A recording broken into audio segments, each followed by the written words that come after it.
Oi oi, with everyone from the West Ham way. I'm joined by Oscar and Freya.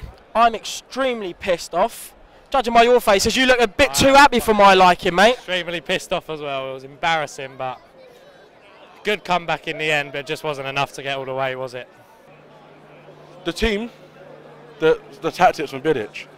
When Antonio got injured, why stick Chicharito out on the wing and bring Carroll up top? Should have replaced him with Ayew as a winger. Keep Chicharito up top. A winger for a winger and a striker for a striker, right? Exactly.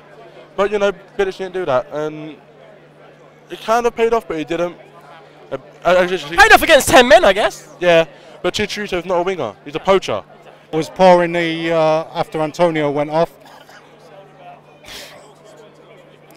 Yeah, it's Spurs, and it's another one where by the end of the week we'll be thinking.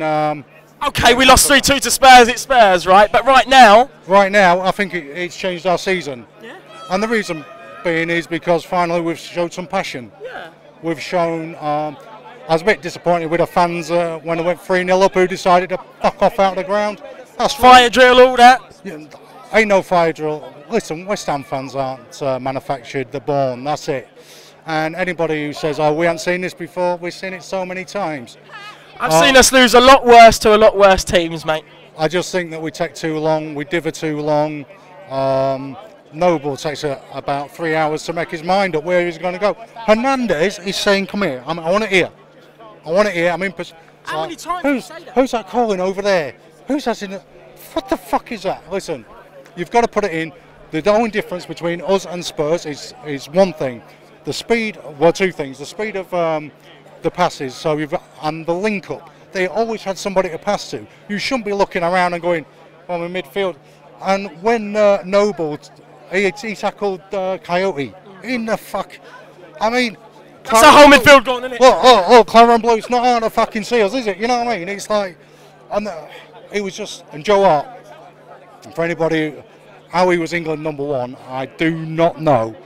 The guy, there is no pressure on Harry Kane.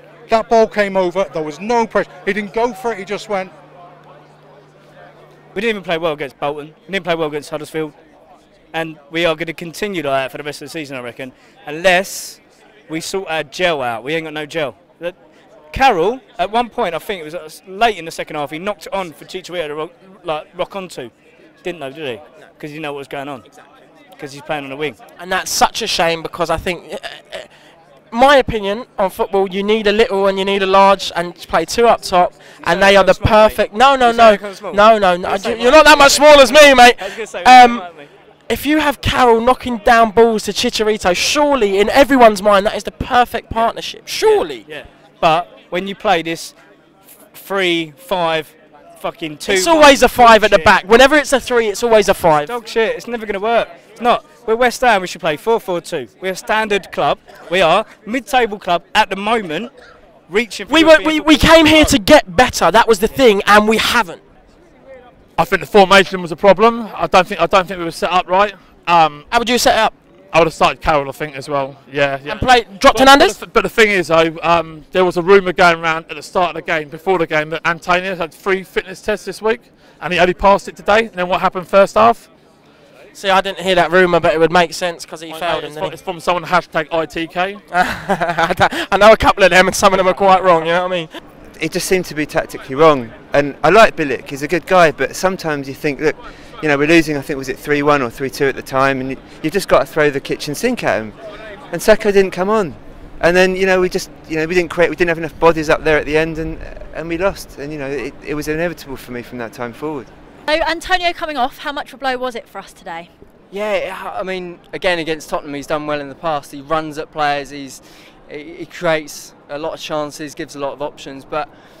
I mean, look, you've got Ayew who's scoring, and you're always going to get injuries throughout the season, but I thought that with him kind of having a fitness test today, I thought that he might not start, might come on from the bench, especially with kind of key games coming up, but you've got to have a better, kind of deeper squad for us to compete, and so I guess this is what we're going to see what it's made of. Go on then, prediction for the next fixture. Definite win. Definite win. Yeah, so I think we're going to win 2-0 against Swansea. I don't think they offer too much, but those are the games we need to be winning, because we're kind of slowly kind of sliding down the table now again, and still only one win under our belt. We've got to win those games, so we need to win that. I think Bilic is going to be under a lot of scrutiny again if we don't, because at 3-0 you hear the fans kind of Tottenham taking the mick out of us and things like that, and at 3-2 it's very different, but without those 2 goals it's a different atmosphere. So turn around, but a little bit too late.